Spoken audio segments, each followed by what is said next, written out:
میرے عزیز طلبہ ساتھیوں، الحمدللہ اللہ پاک کے فضل و کرم سے آج آپ کی اس مدرسہ عثمان بن عفان رحیمیہ مظفر گڑھ میں ہمارے محبوب بزرگ اور محبوب بھائی قاری غلام مصطفیٰ صاحب اور قاری محمد نبی صاحب کی محبت بری دعوت پر آپ حضرات سے ملاقات کا شرف حاصل ہوا۔ ربیع الاول کا مہینہ ہے اور آج 2 ربیع الاول 1444 ہجری۔ الحمدللہ اللہ پاک نے آپ تمام حضرات کو ایک اچھی نسبت عطا فرمائی۔ دنیا میں سب نسبتیں جو ہیں وہ ساری اچھی نہیں۔ نسبت کوئی اچھی ہے کہ جس نسبت کے ساتھ انسان دنیا میں بھی فخر کرے اور وہ نسبت انسان کو قبر آخرت میں کام آئے۔ اللہ پاک نے انسان کو جو عزت عطا فرمائی ہے، فرشتوں کے مقابلے میں جو انسان کو مقام اور مرتبہ ملا ہے، صرف اور صرف علم کی وجہ سے۔ جب اللہ پاک شانہ نے آدم علیہ السلام کی تخلیق کی، آدم علیہ السلام روح زمین پہ پہلے بشر، پہلے انسان اور پہلے ہی نبی۔ اس سے قبل اللہ پاک شانہ نے فرشتوں کو پیدا کیا۔ فرشتوں کی پیدائش نور سے ہوئی، شیطان کی پیدائش آگ سے ہوئی، جنات کی، اور انسان کی پیدائش مٹی سے ہوئی۔ فرشتوں نے بھی انسان کی پیدائش پر اللہ کے سامنے یہ عرض کی کہ یا اللہ، آپ انسان کو اس لیے بنا رہے کہ یہ آپ کی تقدیس، آپ کی حمد و ثنا بیان کرے، تو یہ کام ہم فرشتے کر رہے ہیں۔ مگر اللہ پاک شانہ نے فرمایا انی اعلم ما لا تعلمون، میں رب جانتا ہوں کہ میں آدم علیہ السلام کو کیوں بنا، چونکہ ہم سارے کے سارے انسان جو ہیں آدم علیہ السلام کی اولاد ہیں۔ آدم علیہ السلام کی پیدائش کے بعد اللہ پاک نے کچھ چیزیں ایسی تھیں جو آدم علیہ السلام کے سامنے اللہ پاک نے ان اشیاء کی چیزوں کے نام پوچھے۔ جیسے ماشاءاللہ آپ مدرسے میں طلبہ ہیں، پڑھتے ہیں الحمدللہ، اور یہاں آپ کے اس مدرسے میں بڑا اچھا ماحول ہے۔ آپ الحمدللہ قرآن کریم یاد کر رہے ہیں، حفظ ناظرہ، اور ساتھ میں اور بھی الحمدللہ آپ کی اچھی تربیت ہو رہی ہے۔ آپ کے اساتذہ بڑی اچھی محنت کر رہے ہیں۔ اب آپ کو پڑھانے کا مقصد کیا ہے کہ اسلام کے اندر جو ہماری ضروریات دین ہے، جو 24 گھنٹے کا ہمارا دین ہے، اس تمام کے تمام دین کے متعلق ہمیں معلومات ہو، نماز ہو، روزہ ہو، حج ہو، زکوٰۃ ہو، یا دیگر جتنے بھی حقوق اللہ یا حقوق العباد، مدارس دینیا میں یہ چیزیں اس لیے سکھائی جاتی ہیں تاکہ آدمی ان چیزوں کو سیکھ کے ان چیزوں کو اپنی زندگی میں لاگو کرے اور پھر ان چیزوں کو یہاں پڑھ کے آگے دوسروں تک منتقل کرے۔ اب آپ کے اساتذہ ہیں الحمدللہ، 5 6 7 استاد ہیں، انہوں نے کسی سے پڑھا، قرآن کو سیکھا، مسائل کو سیکھا، اب وہ چیزیں آپ کو بتا رہے ہیں۔ اب آپ الحمدللہ ان چیزوں کو سیکھ کے مدرسے سے فراغت کے بعد آگے کتب پڑھیں گے، عالم بنیں گے، قاری بنیں گے، حافظ بنیں گے۔ یہ چیزیں آپ نے آگے منتقل کرنی ہے، کیونکہ اس امت کا خاصہ یہ ہے کہ اس امت کو بھیجا اس لیے کیا ہے کنتم خیر امت اخرجت للناس تأمرون بالمعروف وتنہون عن المنکر وتؤمنون باللہ۔ اس امت کے مقاصد میں سے ایک مقصد یہ ہے کہ اس امت کو اس لیے بھیجا گیا کہ جو یہ سیکھے گی دوسروں کو سکھائے گی۔ جو چیزیں اس تک منتقل ہوں گی یہ آگے منتقل کریں. اب آپ نے صرف حافظ نہیں بننا، صرف قاری نہیں بننا، بلکہ اپنی زندگی کا ایک ایک لمحہ جو ہے آپ نے جن بزرگوں سے آپ کا واسطہ ہے، تعلق ہے، وابستگی ہے، جیسے کہ یہاں آپ کے الحمدللہ ملتان میں مشہور بزرگ قاری محمد ادریس ہوشیار پوری رحمۃ اللہ علیہ گزرے ہیں. اب ان کی علاقے میں عزت کیوں تھی، ان کا ادارہ کیوں کامیاب تھا؟ کہ ان کی زندگی میں جہاں قرآن کریم پڑھنا تھا، پڑھانا تھا، وہاں عملی کریکٹر تھا، عملی کردار تھا. اس لیے علماء کرام نے لکھا ہے کہ جو چیز آپ اپنے اندر پیدا کریں گے وہ آٹومیٹک سوشل میں پیدا ہوگا. اب آپ کے استاد ہیں، دوران تعلیم استادوں کا کہ ان سے بھی بات ہو رہی ہے، دوران تعلیم استاد موبائل یوز کر رہا ہے، بار بار کالیں آ رہی ہیں. اب استاد کا جو عکس ہے طالب علموں میں پڑھے، طالب علم سمجھیں کہ یہ موبائل دیکھنا ضروری تھی. یہاں مجھے بڑی خوشی ہوئی کہ قاری صاحب نے بتایا، مولانا مصطفیٰ صاحب نے، کہ جتنے بھی 400-450 طالب علم ہیں ماشاءاللہ ان کے پاس موبائل فون نہیں، ورنہ اکثر مدرسوں میں طالب علموں کے پاس موبائل فون ہے. یاد رکھنا میرے طلبہ ساتھیوں بچوں، اس وقت کا سب سے بڑا فتنہ موبائل فون ہے. بس جو موبائل فون سے اس وقت بچا ہوا ہے طالب علم، وہ اس وقت کا ولی ہے. آپ نے اس کی دوڑ نہیں لگانی ہے. اس میں 10% صحیح ہے، 90% خراب ہے. آدمی لیتا اچھی چیز کے لیے، موبائل فون پہ تقریر سنوں گا، تلاوت سنوں گا، کتابیں ڈاؤن لوڈ کروں گا، اچھی نظریے، مگر آہستہ آہستہ کرتے تقریریں ایک سائڈ میں، بیان ایک سائڈ میں، کتابیں ایک سائڈ میں، پھر نتیجہ یہ نکلتا ہے کہ آدمی موبائل کو غلط یوز کرتا ہے، غلط استعمال، جس کا نتیجہ اور فتنہ سب کے سامنے.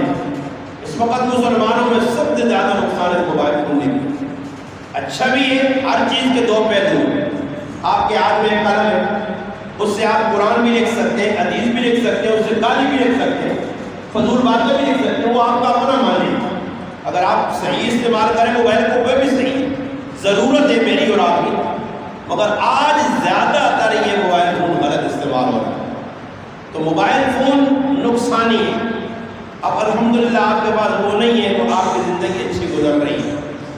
تو آپ نے اپنے اندر استاد ہے، اس کی جو باتیں ہیں یا اس کا لہجہ ہے یا اس کا کریکٹر ہے، کردار ہے، وہ طالب علموں میں آئے گا عکس کے طور پر. وہ طالب علم اپنے اندر اس چیز کو پیدا کر کے اس کو آگے منتقل کرے. اب اساتذہ کو چاہیے کہ اپنے طالب علم بچوں کے اندر جس چیز کو پیدا کرنا ہے، ہمارے اکابر بزرگ جس چیز کو اللہ رسول چاہتے ہیں، وہ طالب علموں میں تقویٰ پیدا ہو، طالب علموں کے اندر خوف خدا پیدا ہو، ان کے اندر اعمال کا شوق پیدا ہو. اعمال مولانا ابو الحسن ندوی رحمۃ اللہ علیہ ہمارے اکابر میں سے بزرگ گزرے. وہ فرماتے ہیں بزرگ تھے، اللہ والے تھے، اس کے گھٹنے میں درد تھا، گھٹنے میں درد تھا. تو وہ اپنے ایک شاگرد کو بلایا کہ بیٹا مالش کر کے دو. استادوں کی خدمت کرنی چاہیے. جو طالب علم اپنے اساتذہ کی جتنی زیادہ خدمت کرے گا، اللہ پاک اس سے اتنا زیادہ دین کا کام لے. خدمت بہت زیادہ کرنی چاہیے اور ہر قسم کی خدمت ہو. استاد جتنی محبت طالب علموں سے کرتے ہیں، ماں باپ نے آپ کو مدرسے میں بھیج دیا، وہ آپ گھر میں فارغ بیٹھے، اب سارا بوجھ آپ کا مدرسے نے اٹھایا ہو. سارا دن آپ قرآن پڑھ رہے ہیں، اللہ کی کتاب پڑھ رہے ہیں، یہاں آپ کی ضروریات پوری ہو رہی ہیں. یہ ان کا احسان ہے آپ پر، اور ان پر آپ کا احسان ہے. اگر آپ نہ ہوتے تو مدرسہ کہاں ہوتا؟ آپ طالب علم نہ ہوتے تو مدرسہ چلاتے قاری صاحب؟ ایک اکیلے تو مدرسہ نہیں چلتا ہے. مدرسہ نام ہے طالب علموں ہے، جتنے طالب علم جاتا. اب ہم آئے اٹک سے، اتنا سفر کرے کہ 10 گھنٹے. اب دل خوش ہو گیا کہ بھئی اس مدرسے میں 400-500 طالب علم. اب ایک طالب علم بھی ہے کہ 1000 بھی طالب علم ہی ہے، مگر جتنے زیادہ طالب علم ہوں گے اس سے مدرسے کی عزت بڑھتی ہے، کام بڑھتا ہے. لوگ دیکھ کے کہتے ہیں یہاں اتنے بچے پڑھ رہے ہیں، میں بھی اپنا بچہ یہاں بھیج رہا ہوں. رزلٹ اچھا نکلنا چاہیے. محنت استاد اپنی پوری کرے. ابو الحسن ندوی رحمۃ اللہ فرماتے ہیں استاد کے اور بزرگ کے گھٹنے میں درد تھا. اس نے طالب علم سے کہا کہ بیٹا میرے گھٹنے میں مالش کرو. اب وہ مالش کر رہے تھے اور جو ارد گرد لوگ بیٹھے ہوئے تھے وہ شور کر رہے تھے. اس طالب علم کو غصہ آ رہا تھا کہ یہ استاد کے سامنے شاگرد شور کر رہے ہیں, اونچی آواز میں باتیں کر رہے ہیں, مگر شاگرد نے بولا کچھ نہیں. وہ اللہ والا جو تھا استاد تھا وہ سمجھ لیا. اس نے کہا بیٹا تجھے یہ تعجب ہو رہا ہے کہ یہ شور کیوں کر رہے ہیں؟ ان کی شور کرنے کی وجہ میں ہوں. استاد جی وہ کیسے؟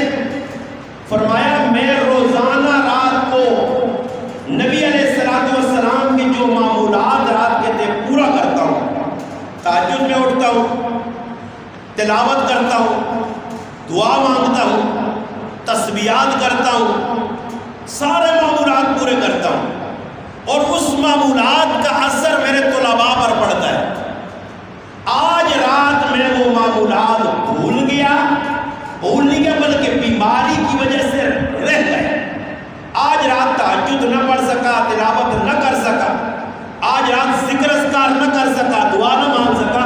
اس کا نتیجہ ہے کہ طلباء پر اثر پڑا ہے. جو طلباء ادب سے بیٹھتے تھے آج وہ شور کر رہے ہیں. بات سمجھ آئی؟ اساتذہ کا عمل طلباء پہ منتقل ہوتا ہے. اساتذہ عمل والے ہوں گے, طلباء بھی آگے ایسے ہوں گے. نبی کریم علیہ السلام کی مجلس میں صحابہ آتے تھے, باادب ہو کے بیٹھتے تھے. اور کئی صحابی ایسے, ہمارے ابن عاص رضی اللہ تعالیٰ عنہ فرماتے میں اتنا باادب ہو کے بیٹھتا تھا کہ کبھی چہرہ مصطفیٰ صلی اللہ علیہ وسلم کی طرف میں نے ایسے غور سے نہیں دیکھا. شرم ادب مانے تھا, نظریں جھکا کر. فرماتے آج بھی اگر مجھ سے کوئی پوچھے محمد مصطفیٰ صلی اللہ علیہ وسلم کیسے تھے تو میں نہیں بتا سکتا, اس لیے کہ ادب مانے تھا. تو ادب استادوں کو ہونا چاہیے. ایسے شاگرد بھی گزرے جنہوں نے تاریخ کے اندر نام رقم لیا. اساتذہ کی اب تو اللہ معاف کرے, اس دور میں تو ایسا ہے کہ استاد مدرسہ پڑھا رہا ہے, طالب علم پڑھ رہے ہیں, طالب علم فارغ ہوا, استاد ہی کے مقابلے میں مدرسہ کھول گیا, استاد ہی کے طلباء کو کاٹنا شروع کر دیا. کئی جگہ ایسی باتیں سامنے ہیں, استاد کے مقابلے میں شاگرد. میں ایک گاؤں میں تقریر کرنے گیا تو ایک نوجوان عالم تھا, بڑا پھرتیلا تھا. وہ ایک عالم دین دوسرے کو نظر انداز کر رہا تھا. میں نے بعد میں تحقیق کروائی تو بڑا دکھ ہوا کہ جس کے ساتھ وہ بے ادبی کر رہا تھا, اس کو نظر انداز کر رہا تھا, یہ اس کا استاد ہے جس نے اس کو قرآن الف لام میم سے لے کے والناس تک پڑھایا. آج استاد کے مقابلے میں شاگرد. امام اعظم ابو حنیفہ, چار بڑے ائمہ اربعہ, ہم جس امام کی تقلید کرتے ہیں اس کا نام ہے امام اعظم ابو حنیفہ رحمۃ اللہ. نعمان بن ثابت رحمۃ اللہ, چار فقہ کے بڑے امام ہیں. امام بہت سارے ہیں مگر جن کی فقہ دنیا میں رائج ہے اور مشہور ہے, جن کے توسط سے ہزاروں نہیں لاکھوں مسائل امت مسلمہ تک پہنچے.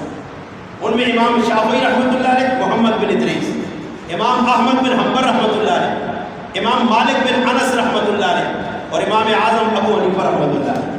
سب سے زیادہ مقلد, سب سے زیادہ ان کی فقہ کو جو ہے فالو کرنے والے الحمدللہ, خاص طور پہ بر صغیر کے اندر جو فقہ ہے وہ فقہ حنفی ہے. امام صاحب کی زندگی اور سمانے میں ان کی زندگی کے اندر لکھا ہے پڑھتے کیسے تھے, پڑھائی کیسے تھی. کہتے ہیں میں نے امام حماد رحمۃ اللہ علیہ کے درسگاہ میں پڑھا. پڑھائی کا اتنا شوق نہیں تھا, دوستوں کے ساتھ بیٹھتا تھا, علم الکلام پڑھا تھا. ایک دفعہ ایک عورت آئی, امام صاحب رحمۃ اللہ علیہ فرماتے تھے میری زندگی میں 3 عورتیں آئیں. ایک عورت نے مجھے دھوکہ دیا, ایک عورت نے مجھے زاہد بنایا, اور ایک عورت نے مجھے فقیہ بنایا. امام اعظم ابو حنیفہ 3 عورتیں, ایک عورت نے دھوکہ دیا, ایک عورت نے مجھے زاہد بنایا, عبادت گزار بنایا, اور ایک عورت نے مجھے فقیہ بنایا. میں نے جو فقہ مدون کی, فقہی مسائل سیکھے, امت کی طرف رہنمائی کی. وہ فرماتے ہیں پہلی عورت جس نے میرے ساتھ دھوکہ کیا, فرماتے ہیں میں جا رہا تھا, راستے میں ایک چیز مجھے پڑی نظر آئی, اور میں نے دیکھا ایک آدمی ہے جو اشارہ کر رہا ہے. تو میں سمجھا یہ جو چیز گری پڑی ہے یہ اس آدمی کی ہوگی۔ میں نے اس چیز کو اٹھایا اور اس کے قریب لے کر گیا تو پتہ چلا وہ مرد نہیں عورت ہے۔ اب وہ چیز میرے ہاتھ میں تھی، میں سمجھا اس کی ہے۔ اس عورت نے مجھے یہ دھوکہ دیا، کہنے لگی یہ چیز امانتاً آپ نے لی ہے، اب اس کا مالک تلاش کر کے اس تک پہنچاؤ، یہ تمہاری ذمہ داری ہے۔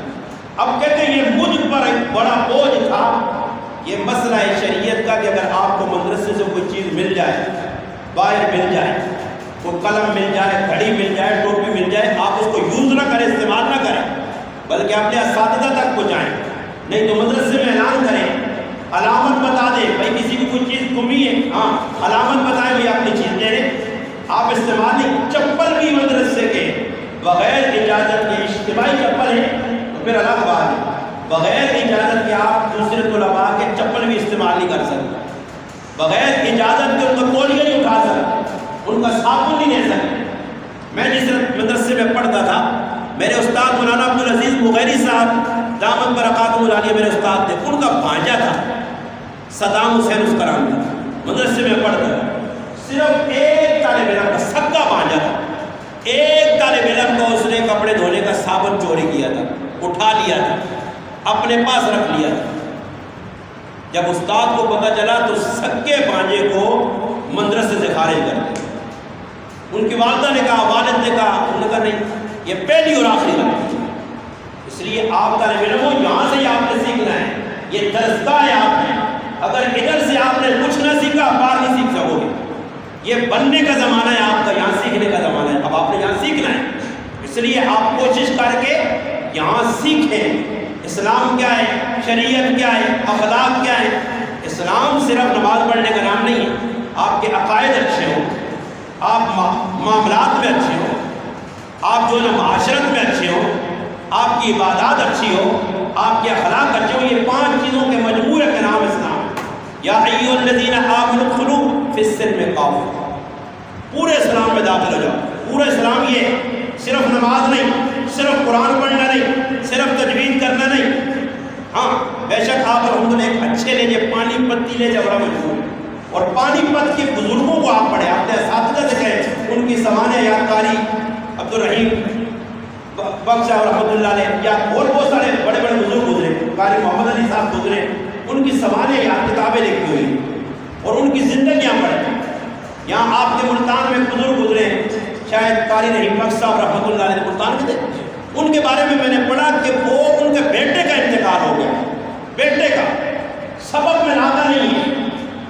مولانا بدر عالم میرٹی رحمۃ اللہ علیہ نے ڈابین ہندوستان کے مدرسے میں پڑھایا 17 سال تک، 17 سال میں کبھی ایسے نہیں ہوا کہ 8 بجے کلاس کا ٹائم اور حضرت 8:05 پر پہنچو۔ اب تو استاد گھوم رہے کبھی ادھر کبھی ادھر کبھی ادھر، طلباء بیٹھے ہوئے۔ دوران تعلیم اگر کوئی مہمان بھی ہمارے بزرگوں کے پاس آتا تھا، اس سے گفت و شنید ہوتی تھی، نشست برخاست ہوتی تھی، جس جگہ پہ بیٹھ کے پڑھاتے تھے وہاں سے معلم اٹھ کے دوسری جگہ چلا جاتا۔ کیوں جی؟ یہ جگہ مجھے مدرسے والوں نے صرف قرآن پڑھانے کے لیے دی، اور اگر یہاں سے اٹھ کے وہاں چلا گیا اور چارپائی میں بیٹھ کے گفتگو کی مہمان کے ساتھ، مہمان چلا گیا، 1 مہینے کے بعد جب تنخواہ کی باری آتی تھی، ہمارے اکابر جو تھے اہل سنت والجماعت، ان کا یہ وظیفہ تھا کہ اپنی تنخواہ میں سے جو مہمان کو وقت دیا تھا اس وقت کی تنخواہ کٹواتے تھے۔ یہ تقویٰ تھا۔ مولانا یحییٰ صاحب رحمۃ اللہ علیہ مدرسے کا امام تھا، گھر سے کھانا آتا، سردیاں تھیں، اب وہ کھانا گرم کرنے کے لیے چولہے پر نہیں رکھتے تھے، حمام سے فاصلے پر رکھتے تھے، اور جب تنخواہ کی باری آتی یا تنخواہ لیتے ہی نہیں تھے، بلکہ ماہانہ اپنی جیب سے مدرسے میں کچھ پیسے رکھتے تھے کہ میں نے آپ کے مدرسے کے حمام کی گرمائی سے اتنے وقت تک کھانا گرم کیا، یہ پیسے لے۔ اب یہ صرف باتیں جو میں آپ کو سنا رہا ہوں، حقیقت اس وقت نہیں۔ اب تو کون استاد ہے جو صاحب ماہانہ اپنے پیسے کٹواتا ہو کہ میں نے اتنا وقت کی مدرسے کا ضائع کیا۔ خلیل احمد سہارنپوری رحمۃ اللہ علیہ پڑھا رہے تھے، مہمان آ گئے، حضرت یہاں سے اٹھے نہیں، ادب ہے، اٹھے نہیں، یہاں بات کرنی ہے، فرمایا مدرسے والوں نے یہ جگہ پڑھانے کے لیے دی ہے، باتیں کرنے کے لیے نہیں دی ہے، باتیں آپ سے باہر ہوں گی۔ شیخ زکریا رحمۃ اللہ علیہ کے بارے میں لکھا ہے، کوئی آ جاتا، حضرت کہتے میرے پاس وقت نہیں، آپ کلاس کا وقت ہے، بھلے بیٹھو 1 گھنٹہ ہے 2 گھنٹے جتنے پیریڈ ہے وہ مکمل کروں گا، پھر آپ کی بات سنوں گا۔ ٹیلی فون تو آپ کو ایک مسئلہ بن گیا، موبائل فون کے ساتھ کھیلنا. اس لیے استاد جب اس بات کا اہتمام کریں گے تو یہ چیزیں طالب علموں میں منتقل ہوگی. امام اعظم ابو حنیفہ رحمۃ اللہ علیہ کی بات کر رہا تھا، بس بات کو ختم کرتا ہوں. آپ توجہ سے سنیں کہ ہمارے اکابر کیسے تھے، ہمارے بزرگ کیسے تھے، ان کی زندگی میں عمل تھا. شیخ الاسلام مولانا حسین احمد مدنی رحمۃ اللہ علیہ سیاسی آدمی تھے، شیخ الحدیث بھی تھے، شیخ الاسلام تھے، ایک وقت کے ولی تھے، بزرگ تھے، اللہ والے تھے، متقی تھے، پارسا تھے. فرماتے ہیں حضرت رات کو 12 بجے جلسہ کر کے آتے تھے، 1 بجے جلسہ کر کے آتے تھے. بعد کانگریس کے اندر ان کی جو ہے شمولیت تھی، تو 1 بجے آ کر طلباء کو اٹھا کے کہتے کھولو بھائی بخاری پڑھ لی. سبق کا ناغہ نہیں ہے، یہ نہیں کہ سر میں درد ہوا چھوٹے. رحیم بخش صاحب رحمۃ اللہ علیہ کے بیٹے کا انتقال ہوا، گھر والی نے بتایا بچہ مر گیا کا ٹینشن نہ لو. گھر والی سے کیا کہا؟ گھر والی سے کہا آپ ایسے کر لیں کہ اپنا جو بچہ ہے اس کو غسل وغیرہ دے کے کفن پہنا کے رکھ دیں، میں جا رہا ہوں مدرسے، طلباء کو پڑھاؤں گا، وہاں 11 بجے وقفہ ہوگا، اس میں چھٹی کر کے چند طلباء بلاؤں گا اور اس بچے کا جنازہ پڑھوں گا. بچہ گھر میں مرا پڑا ہے اور استاد والد مدرسے میں پڑھانے آ رہے، راستے میں آ رہے تھے، سائیکل چلا رہے تھے، ایک دم سلپ ہوئے. رحیم بخش صاحب رحمۃ اللہ علیہ گر گئے. قریب کلینک تھا، کلینک میں لے کے گئے، پٹی کرائی. انہوں نے کہا جلدی کرو جلدی کرو، میری کلاس کا ٹائم ہو رہا ہے، میرے کلاس میں پہنچ رہے. بچی کی شادی ہے کراچی میں بیٹھے، کتنی کا عمرے کے لیے آپ کو بھیج رہے. حضرت صحیح بچی کا نکاح تو کوئی رخصت ہی نہیں ہوئی. اپنے جماعت سے کہا کہ آپ آ جاؤ فلاں اسٹیشن پر، میں بچی کو بھیج رہا ہوں. والدہ سے کہا آپ کپڑے باندھو، 2-4 کپڑے کے جوڑے لیے ریل گاڑی میں بیٹھے اسٹیشن پر آئے. کوئی ڈھوم ڈھام نہیں ہے، کوئی ڈھول باجا نہیں ہے، کوئی رخصتی نہیں ہے، اپنا کوئی جو کچھ بھی نہیں. بس سامنے داماد کھڑے، ان کی والدہ آئی، لڑکی کا ہاتھ دیا اسٹیشن پہ، چل بھائی لڑکی ادھر گئی، خود عمرہ کر کے چلے. کیا ہو گیا حضرت؟ یہ آپ کے علاقے کے بزرگ ہیں بھائی، آپ پڑھیں ان کی سمانے. کیسی زندگی تھی، مختصر زندگی، بس قرآن میں اپنے آپ کو کھپایا، طواف کر رہے ہیں، قرآن پڑھ رہے ہیں. ہمارے اکابر کا وظیفہ تھا رات میں اٹھنا، قرآن پڑھنا تہجد میں. مگر آج اللہ معاف کرے بس یہ ساری چیزیں ختم ہو رہی ہیں. آپ بھی کوشش کرو، آپ گردان کرو، تکرار کرو، جو بھی آپ کا ٹائم تھا جلدی سو اور کوشش کرو 2 رکعت ملے، زیادہ نہیں. جو آدمی قرآن سے جڑے اس کو تہجد پڑھنا ضروری ہے. جو دین کے کام سے جڑا تہجد میں اللہ سے مدد مانگنی ہے. امام اعظم ابو حنیفہ رحمۃ اللہ کیا فرماتے؟ 3 عورتیں، بات ختم. 3 عورتیں. پہلی عورت نے دھوکہ دیا، چیز میں نے اٹھائی، میں نے کہا مدرسے کی کوئی چیز مل جائے آپ اپنے استعمال میں نہیں لائیں، اس کا اعلان کروائیں. مل جائے تو صحیح آدمی، نہ ملے تو پھر بھی استعمال نہ کریں، اس کو صدقہ کریں. آپ اپنے استعمال میں نہیں لا سکتے، بھلے چھوٹی سی چھوٹی چیز. ایک بزرگ کے بارے میں لکھا ہے کہ راستے میں آ رہے تھے، ایک گٹھا اٹھا ہوا تھا لکڑیوں کو، جنگل سے کاٹ کے لاتے تھے. کسی آدمی نے یہ گٹھا پہنچا دو، اس کی مزدوری دوں گا. مر گئے، انتقال ہوا. کسی نے دیکھا خواب میں، حضرت کیا ہوا؟ فرمایا بس جہنم میں جل رہا ہوں. قصور کیا ہے؟ کہا لکڑیوں کا گٹھا پرایا اٹھایا تھا، اس میں سے ایک تنکا نکال کے اپنے دانت میں خلال کیا، اس تنکے کی وجہ سے پکڑا گیا. ایک تنکے کی وجہ سے پکڑا گیا، جہنم میں جل رہا ہوں. اور آپ کسی کی یاد چیز اٹھا لیں، یہ آپ کا سارا عمل، ساری پڑھائی ہے. اس لیے آپ کوشش کریں یہاں دوسروں کی چیز نہیں اٹھانی. بس چیز مل گئی کوئی، آپ کی اپنی استاد کے پاس پہنچا، استاد خود معلومات کر لیں. ہاں تعاون یہ ہے ایک دوسرے سے محبت کریں، ایک دوسرے کے ساتھ تعاون. چھوٹے طلباء ہیں، کپڑے نہیں دھو سکتے، بڑے. میں خود جس مدرسے میں پڑھا ہوں، میں اللہ کے گھر میں باوضو بیٹھ کے کہہ رہا ہوں، اکثر طلباء کے قاری صاحب خود کپڑے دھوتا تھا اور استادوں کا منظور نظر تھا. مہمان آ جاتے خود کھانے بنانا، استادوں کو پہنچانا، استادوں کی خدمت کرنا، مالش کرنا، یہ میرا مسجد میں آزان دینا، مسجد کی صفائی کرنا، استاد کی عدم موجودگی میں نمازیں پڑھانا، جنازے پڑھانا، نکاح پڑھانا، یہ میرے استادوں نے ڈیوٹی لگائی. اور محبت، بیٹوں کی طرح پیار دیا. میں دیکھتے تھے چھوٹے چھوٹے طالب علم ہوتے تھے، مجھ سے عمر میں چھوٹے تھے، میں کپڑے لے کے ان کو دھو دیتا. پلیٹیں کبھی میں نے طلباء سے نہیں دھوئیں کہ آپ پلیٹیں دھو، میں خود پلیٹیں بھی دھو دیتا، سارے کام کرتا. اور میں سمجھتا ہوں اسی کی برکت سے اللہ آپ نے مجھے عزت دی. آپ بھی اپنے اندر پہلے جو چھوٹے طالب علم ہیں ان کی خدمت کریں. رات کو بستر اٹھا کے ان کو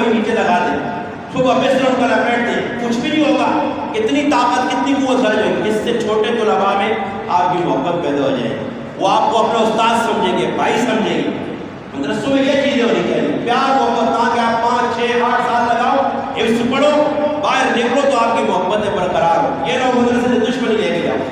امام صاحب فرماتے ہیں ایک عورت نے دھوکہ کیا، فرماتے ہیں دوسری عورت نے مجھے زاہد بنایا، مجھے عبادت گزار بنایا۔ کہتے ہیں میں جا رہا تھا، چند عورتیں جا رہی تھی، ایک عورت کہنے لگی اس کو پہچانتی ہو یہ کون ہے؟ میں نہیں جانتا۔ نعمان بن ثابت ابو حنیفہ ہیں، ان کے بارے میں سنا ہے کہ یہ رات کو عشاء کی نماز سے جو وضو کرتے ہیں فجر کی نماز پڑھتے ہیں، عشاء کے وضو سے فجر کی نماز، یعنی رات کو سوتے نہیں ہیں۔ امام صاحب رحمۃ اللہ فرماتے ہیں میرے کانوں میں یہ بات پڑی تو میں نے کہا لوگ کتنے خوش فہمی میں ابو حنیفہ کی طرف سے، اور ابو حنیفہ رات کو سو کر گزارتا ہے، رات سو کر گزارتا ہے۔ کہتے ہیں میں نے تحیہ کر لیا کہ آج کے بعد ایک لمحے کے لیے نہیں سوؤں گا۔ پھر لکھا ہے کتب کے اندر 40 سال تک عشاء کے وضو سے صبح کی نماز پڑھی، عشاء کا وضو کیا اسی کے ساتھ صبح کی نماز پڑھی، پوری رات عبادت۔ ابن قدام رحمۃ اللہ فرماتے ہیں میں مسجد میں آیا، میں نے دیکھا کوئی آدمی قرآن پڑھ رہا ہے، مجھے اچھا لگا، میں بھی بیٹھ گیا، شروع کیسا قرآن، کہتے ہیں 1 پارہ 2 پارہ 3 پارے 4 پارے 5 پارے، کہتے ہیں اللہ کی قسم میں نے دیکھا ایک رکعت میں پورا قرآن ختم ہوا، دوسری رکعت میں آخری نماز اپنی رکعت آخری سورت پڑھی، سلام پھیرا تو میں ہکا بکا رہ گیا کہ وہ امام اعظم ابو حنیفہ رحمۃ اللہ ایک رات میں پورا قرآن۔ مشکل نہیں ہے، ہمارے پیچھے اکابر سے گزرے جو ایک رات میں پورا قرآن۔ امام اعظم ابو حنیفہ رحمۃ اللہ علیہ رمضان میں قرآن کے 61 ختم کرتے تھے، 60 ختم میں سے ایک صبح قرآن، ایک رات کو قرآن، دن رات میں 2 قرآن، اور ایک تراویح میں سناتے تھے۔ ہاں جی، اور پھر جب موت ان کی آئی تو 6 مرتبہ ان کا جنازہ پڑا گیا، کوفہ کا سب سے بڑا جنازہ تھا۔ امام احمد بن حنبل رحمۃ اللہ علیہ مر گئے، دنیا سے گئے، اتنا بڑا جنازہ کہ لاکھوں لوگ جنازے میں اور ہزاروں لوگ ان کے جنازے کو دیکھ کے کلمہ پڑھ کے مسلمان ہوئے۔ عورتیں ایسی گزری ہیں جن کے تاریخ میں بڑے بڑے جنازے دین کی وجہ سے۔ امام صاحب رحمۃ اللہ علیہ کے معاملات کیسے تھے؟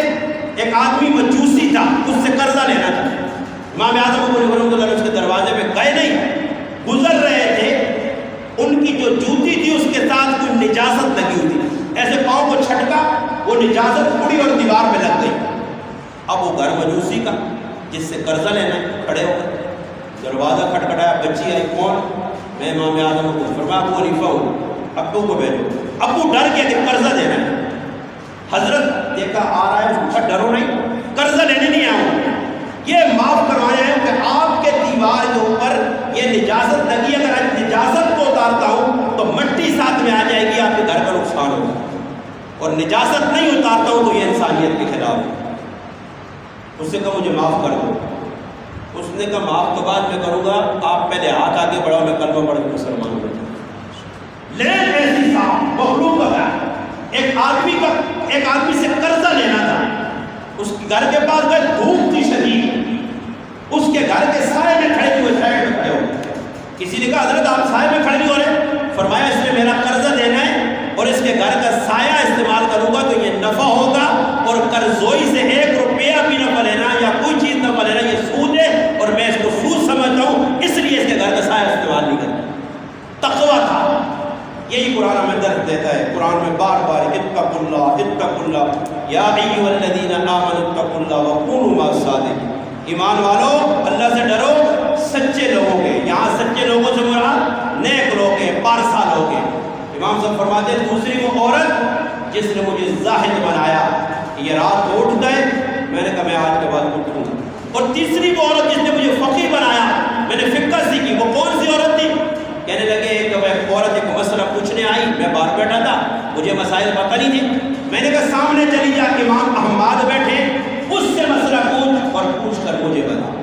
کہتے وہ مسئلہ تھا طلاق کا، ایک مرد عورت کو طلاق دینا چاہتا ہے، سنت طریقہ کیا ہے؟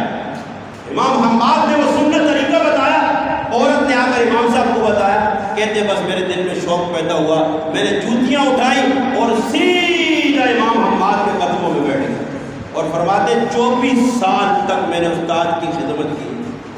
کہتے ہیں ایک دفعہ خیال آیا کہ استاد کے مقابلے میں مدرسہ بناؤں، استاد کے مقابلے میں مدرسہ بناؤں، مقابلے میں نہیں، اپنا مدرسہ بناؤں، اپنی ترتیب کا ادب مانے تھا، حیا مانے تھی، میں نے کبھی یہ مدرسہ بنایا نہیں۔ اللہ کا کرنا، امام حماد کا ایک رشتہ دار تھا بصرہ میں، انتقال کر گیا، وہاں سے خط آیا، ان کے سوا اس کا کوئی اور دوسرا نہیں تھا۔ حضرت کہنے لگے میں 2 مہینے کے لیے جا رہا ہوں اور جس شاگرد کا انتخاب کر رہا ہوں وہ نعمان بن ثابت ابو حنیفہ ہے، یہ میری مسجد پہ بیٹھ کے مسئلے بھی لوگوں کو بتائے گا، وعظ و نصیحت بھی کرے گا، درس و تدریس بھی کرے گا۔ کہنے لگے یہ کام ہو گیا، 2 مہینے تک میں بیٹھا رہا، پڑھتا رہا، کچھ مسائل ایسے آئے جو میں نے اپنے اجتہاد سے ان کا حل نکالا، اور فرماتے ہیں ٹوٹل تقریباً 60 کے قریب مسائل۔ استاد واپس آئے، میں نے 60 مسائل پیش کیا، حضرت یہ میں نے اپنی مرضی سے مسئلے بتائے۔ کہتے ہیں 40 مسائل میں انہوں نے تصویب کی کہ یہ صحیح ہے اور 20 میں غلطیاں تھیں۔ کہتے ہیں یہ غلط کیا، اس کو ایسے نہیں ایسے کرنا تھا۔ کہتے ہیں بس اس کے بعد جب تک میں زندہ رہا استاد کے قدموں میں بیٹھا رہا، پڑھتا رہا پڑھتا رہا پڑھتا رہا، خدمت کرتا رہا استاد کی۔ پھر استاد کیسے راضی ہوا؟ امام اسماعیل رحمۃ اللہ علیہ امام حماد کے بیٹے فرماتے ابا سفر سے واپس آئے، میں نے پوچھا ابا سفر میں آپ کو کس قسم سے زیادہ یاد آئی؟ میں نے کہا میرا نام لیں گے میں بیٹا ہوں، میری ماں کا نام لیں گے، میرے گھر والوں کا نام لیں گے۔ کہتے بیٹا اگر اس دل میں کسی کی یاد تھی اور کسی کا زبان پہ نام تھا تو وہ میرا شاگرد امام اعظم ابو حنیفہ۔ استاد جب اچھا شاگرد ہوگا تو استاد بھی محبت کرے، آپ اچھی شاگرد بنے، اللہ نے آپ کو قبول کیا ہو، یہ ٹائم ہے، اس ٹائم پڑھیں، بس پڑھنے کا ٹائم ہے، جب پڑھ لیں گے پھر مسند آپ کی، پھر ممبر آپ کا، مصلی آپ کا، تدریس آپ کریں گے۔ اس لیے طالب علموں سے درخواست ہے، استادوں سے درخواست ہے کہ ہمارے بزرگ گزرے مولانا صدیق احمد مانوی رحمۃ اللہ علیہ، ان کی کتاب ہے آداب معلمین، معلمین کے لیے بھی ہے، متعلمین کے لیے، جو پڑھ رہے ہیں بچے اور جو پڑھا رہے ہیں۔ آپ اس کتاب کو لے کر آئیں، طالب علم اپنے پیسوں سے 25 30 40 روپے کی ملتی ہے، اس کا خارجی وقت میں مطالعہ کریں۔ انشاءاللہ تعالیٰ جب آپ مطالعہ کریں گے اچھی کتابوں کا تو آپ کا ذہن کھلتا جائے گا کہ معلم کو کیسا ہونا چاہیے، متعلم کیسا ہونا چاہیے۔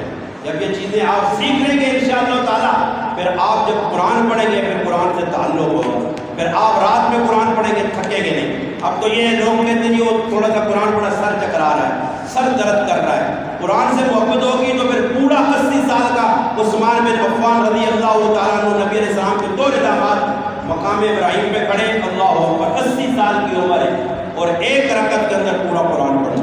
پھر حفظ کرنے پہ آئے تو قاسم العلوم والخیرات امام قاسم النووی رحمۃ اللہ علیہ 1 مہینے میں قرآن حفظ کیا۔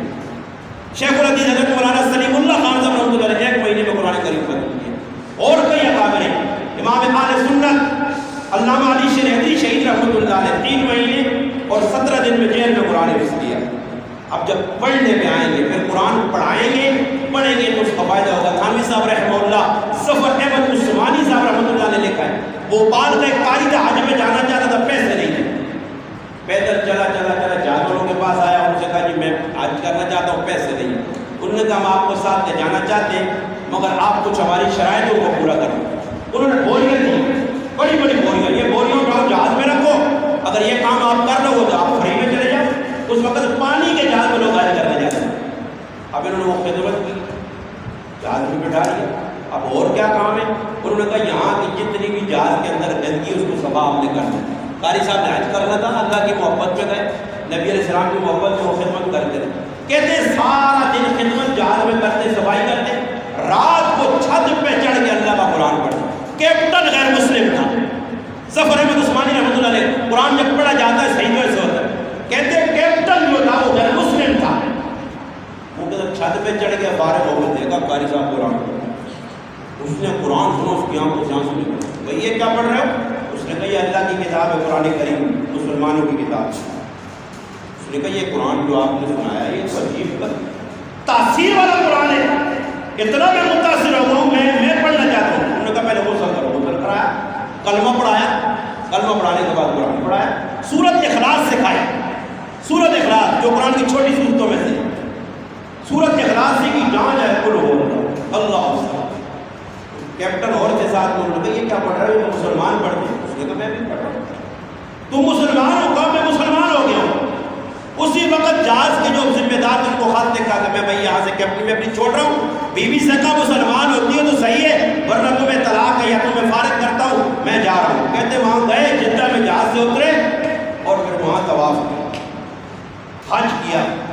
پھر اللہ پاک نے قبول کر. قاری عبد الباسط عبد الصمد مشہور قاریوں میں سے روس گئے.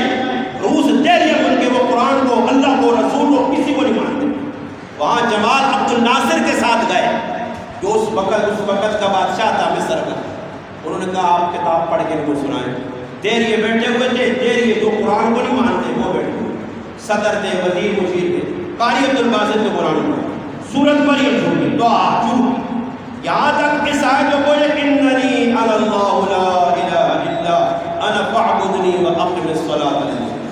کہتے ہیں آنکھیں کھول کر جب عبد الباسط قاری نے دیکھا تو وہ دہلیہ مذہب کے لوگ جو تھے ان کی آنکھوں سے بھی آنسو جاری. انہوں نے کہا ہمیں پتہ نہیں یہ پڑھ کیا رہا ہے مگر جو پڑھ رہا ہے اس میں تاثیر بڑی. آپ بھی ایسے قرآن کو اب صبح قاری صاحب لندن سے پڑھا کیونکہ مزہ ہے بڑا مزہ ہے. مجھے سرور آ رہا تھا قاری صاحب کاش سورۃ ملک پڑھتے الف لام میم سجدہ پڑھتے. ایسے ہی ہم گئے تھے فیصل آباد جامع امدادیہ. میرے بھائی وہاں سے الحمدللہ فارغ ہوئے دورہ حدیث کیا تو وہاں ایک قاری صاحب نے صبح کی نماز میں 20 منٹ لگائے مگر ایسے قرآن پڑھا کہ یوں لگ رہا تھا ہم مکہ یا مدینہ میں نے عمرہ کیا ہے وہاں کی آواز یہاں نظر آئی. تو آپ بڑی اچھی محنت کر رہے ہیں. مجھے بڑے ماشاءاللہ قاری صاحب نے جو بتایا اس سے خوشی ہوئی.